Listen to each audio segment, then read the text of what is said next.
And development, जिसके लिए विश्व के सर्वाधिक जीडीपी वाले पहले 7 थे, अब 15 हो गए, 16 हो गए देशों का वह संगठन था। उस ओईसीडी ने सन 2000 में एंगस मेडिसन नाम के अर्थशास्त्री को यह काम दिया कि वो विश्व का आर्थिक इतिहास लिखे।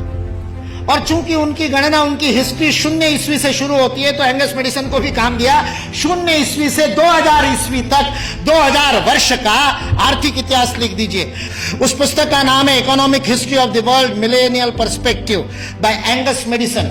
OECD.org इस वेबसाइट से आप डाउनलोड कर सकते हैं। 2000 वर्ष का आर्थिक इतिहास लिखा है एंगस मेडिसन ने। और वह एंगस मेडिसन कहता है कि पहले 1500 वर्ष 0 ईस्वी से लेकर के 1490 तक, 99 तक सारे विश्व के जीडीपी में लगभग 2/3 66% योगदान देने वाला देश कोई था तो वो भारत देश था।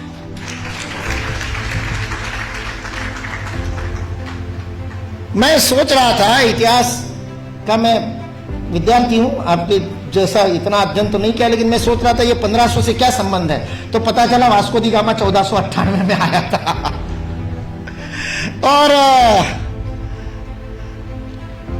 मतलब उसने भारत को खोजा, ऐसा हम लोग भी लिखते हैं, तो उससे पहले कोई गुम हो गया होगा। जो गुम हुआ भारत था वो विश्व के 2/3 जीडीपी को प्रोड्यूस करने वाला, और केवल प्रोड्यूस करने वाला नहीं, विश्व को समृद्धि का अवदान देने वाला, वितरण करने वाला। विल ड्यूरांड अमेरिकन इतिहासकार है, 11 खंडों में उसने लिखी है हिस्ट्री ऑफ सिविलाइजेशन। वह विल ड्यूरांड लिखता है सारे विश्व को संपदा का वितरण करने वाला कोई देश होगा तो वह देश भारत देश है। वितरण शब्द प्रयोग किया है, लेन देन नहीं, वितरण करने वाला देश। सारे दुनिया में हमारे व्यापारी जाते थे।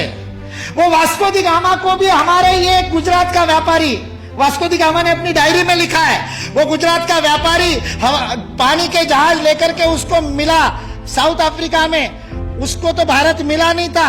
इसने कहा अच्छा भारत खोज रहे हैं, चलो मैं ले चलता हूं। उसको मसाले भरने थे, इसलिए वो कालीकट गया, इसलिए वास्को दी गामा को कालीकट ले गया, नहीं तो भरूच ले आता गुजरात में। फिर हमारे इतिहास वाले लिखते कि वास्को दी गामा भारत को खोजता खोजता भरूच पहुंचा। वास्को दी गामा को भारत के व्यापारी कान्हा भाई ने खोजा, मिल गया, और उसको कहते को भारत खोजना है, चल भाई मैं दिखाता हूं, चल मेरे साथ, और साथ में ले। ये वास्को दी गामा ने अपनी डायरी में लिखा है, वो बेईमान नहीं है, उसको छिपा करके इतिहास की किताबें लिखने वाले बेईमान है।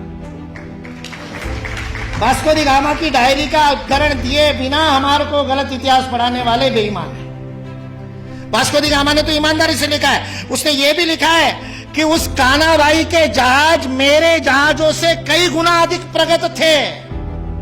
40 खेने वाले लगाने के बाद भी मेरे जहाज को उतनी गति नहीं थी जो उससे 3 गुना बड़े, 3 मंजिल वाला जिसके ऊपर डेक था, ऐसे जहाज को केवल 16 नाविक खेते थे। ऐसा कान्हा भाई का जहाज था। भारत की विज्ञान और तकनीकी की स्थिति अंग्रेज इस देश में आए तब सारे विश्व से अधिक उन्नत थी। ये अंग्रेजों में से कुछ ईमानदार इतिहासकारों ने लिख करके रखा।